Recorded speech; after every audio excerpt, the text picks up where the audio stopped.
Well, good afternoon. I'm Pastor Rodney Lord. I want to thank the leadership of the Tea Party here in Parkersburg for hosting this. And I agree, it's not about the numbers. We get the opportunity to speak truth out into the atmosphere.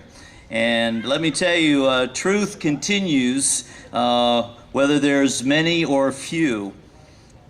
On this beautiful day, each one of us woke up in the greatest nation and freest nation on the earth.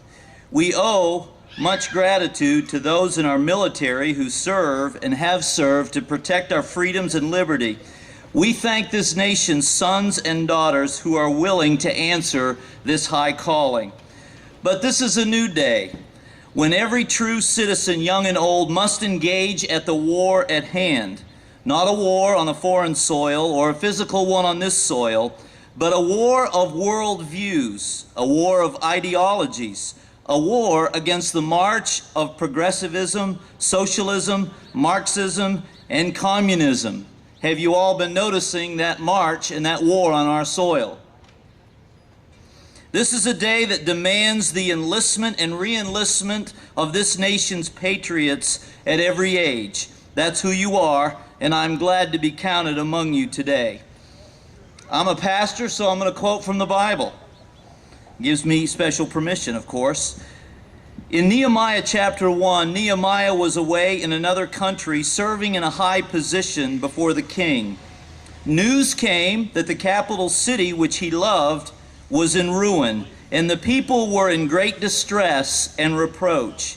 Today, our capital city of this great nation, which represents freedom and liberty both here and around the world, is in distress and reproach. The distress has been brought on from within by those who care not of our history of greatness, who do not recognize our Christian heritage, who do not abide by our Constitution, and have no regard for the life of the unborn. I have discovered that those who do not stand for life have little regard for liberties and of your livelihood. The reproach is the result of departing from our God-given heritage and His Word, departing from our God-given laws and values, and departing from our founding documents, the Declaration of Independence and the Constitution. These two miraculous documents define the purpose of this great nation. Among them, say it with me, life, liberty, and the pursuit of happiness. In this great nation, just as in Nehemiah's day, the walls are broken down.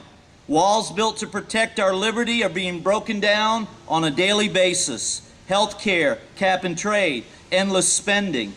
Historic walls of justice and freedom that once protected a thriving nation are under attack. I make no apology. We suffer at the hands of leaders in our nation that are unjust, unqualified, and their hearts are full of tyranny. What did Nehemiah do? Well, let me read it for you. When I heard these words, I sat down and wept and mourned for days, and I was fasting and praying before the God of heaven. You'll be glad to know there are many that are doing this in our nation today. He said, I beseech you, Lord God of heaven, the great and awesome God who preserves the covenant and loving kindness for those who love Him and keep His commandments. Let your ear now be attentive and your eyes open to hear the prayer of your servant, which I am praying before you now, day and night, on behalf of the sons of Israel, your servants. We could put our nation's name in there. Confessing the sins of the sons of Israel, which we have sinned against you. I and my father's house have sinned.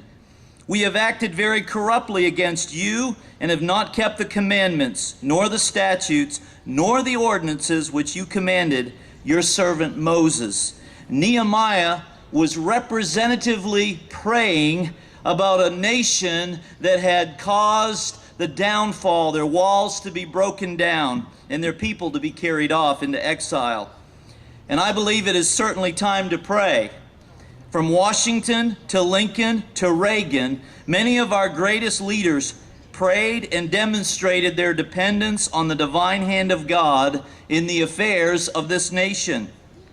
Nehemiah was awakened, but Nehemiah arose to consider what to do. What was his part? He prayed, but he did not stop there. He requested of the king himself. He asked him, he said, "Send me to the city that I may rebuild it." These words need to ring inside of your heart. Send me that I may rebuild it.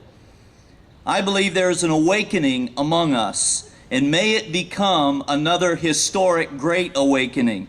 It was 1775. Word got out that the British were coming, either by land or by sea, on a secret march to Lexington to